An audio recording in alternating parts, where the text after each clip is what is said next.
Rick and Heather were out having dinner when Rick told Heather he was going to use the rest of his savings, approximately $15,000, to restore an old '66 Mustang convertible. Heather paused for a moment. "Are you serious?" "It's gonna look amazing," Rick said. "I mean, it's not cheap, but it's totally worth it." Heather's look said it all. She wasn't impressed. "What is it? What's wrong?" Rick said, chewing his food. "Why don't you just buy a new one instead of an old rust bucket?" Heather replied. Heather was known for her sharp tongue, and tonight was no exception. "What?" Rick said. "Because it's vintage. They don't make them anymore. There's a reason they stopped making them. Look, it's a '66 Mustang." "I can't believe I'm dating an idiot." "Come on, it's stupid." "Don't be like that." "Idiot," Heather hissed. Without saying another word, Rick reached across the table and knocked Heather's glass of wine over.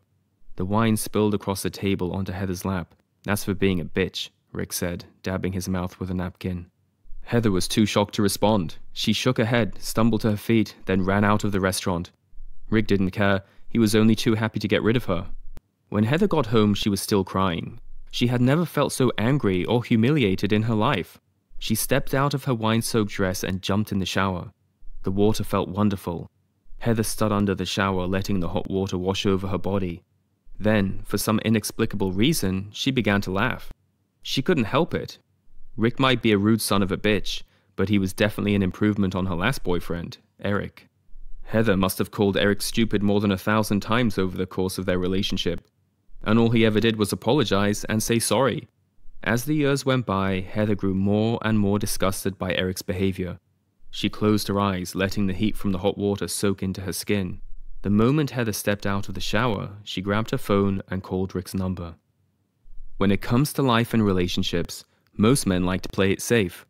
This playing it safe strategy includes a reluctance to upset women. If you want to create any real lasting attraction with women, however, you must be able to venture out of your comfort zone and endure a certain degree of discomfort and pain.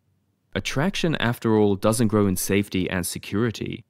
Attraction grows in a swamp of anxiety, fear, jealousy, anger, and sadness. All the negative emotions we try so hard to avoid in daily life are, in fact, the same emotions you must embrace if you want to build attraction with women.